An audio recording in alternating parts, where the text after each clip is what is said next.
doing the application problem, what they want you to do is not much so let them or get them to get the correct answer, is coaching them through it. So they're trying to get them to internalize the lesson as far as what strategy are you using. So right here, they were using the bundles, right? And then when you get right here, a student chose to use the disc. Make sense?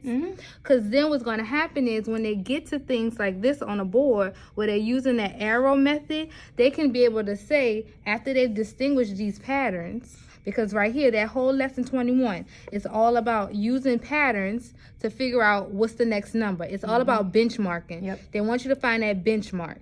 So for right here, it's telling you the concrete method. And I don't know if y'all look through the actual module and the lessons that they give you. This is the concrete, where they're actually using the disc to get to that next number. So if your kids are having difficulty with seeing that way, that's so abstract. You see what I'm saying? Whereas concrete, you'll have the actual disc.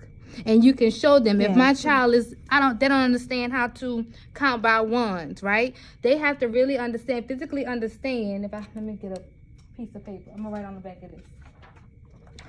They can understand, like say my number is 773, 774, 775. What's the next number, right? Well, we know that the tens, the hundreds are the same.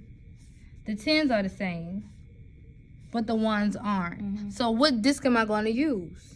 I'm going to use my ones disc to count on. Do you see what I'm saying? So a lot of it does go back to your place value, what you've done in the previous lessons. They have to understand now that I'm identifying a pattern using those discs. It makes sense? Because that application problem was nothing just to see where they are. You know, to get with to the strategies. With the strategies, like what? Because we're about to go on to another strategy. We're about to start using the arrow method, right? Because once I do these patterns, you're gonna move on to that arrow method where you're adding, and they're gonna ask you, what's my bench? How many tens do I need to add to 23 to get to 70? Right. And some of them are going to say, I'm going to use another group of 10 and another group of 10 and another group of 10. Eventually, they're going to chunk it. And they're going to say, oh, I can use 20 and I can get to 43. Are you at 70 yet? No. What else can I add? So they're going to start chunking it. Does that make sense? Yeah. So did you teach this lesson yet? Did you get into this part, or you stopped at the application? Yeah. You stopped there. That's so usually how it be like every day. Then once they come back for the next half. You going? Well, they already finished application problems, so we probably going to do like a couple problem sets, then exit ticket. Okay. Because when you go back in and you start doing this module, I want you to keep that in mind, how they tell you count by ones and to get to this number. Right? Skip count by tens to get to that number. So keep that in mind. And if they are struggling, don't be afraid to revert back to those discs, because Eureka is all about a gradual release. If they don't have the conceptual understanding that, oh, here's the disc, this is concrete, they won't be able to see it so abstractly with just words on the page. They won't be able to see it with just those visuals. Especially, and then they're not going to be able to see those arrows when they get to the next module or the next lesson. So that's what I wanted to pretty much get you to do. Because then when you go here and fill the charts, they're going to have to say, well, what am I counting by?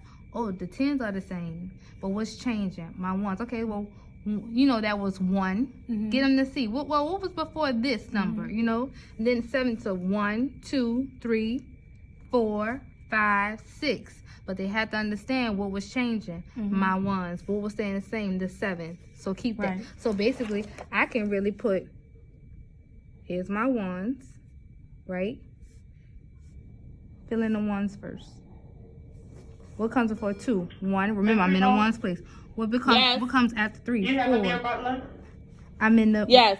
What comes after 4? 5. What comes after 5? Okay. 6. What stayed the same? The 7.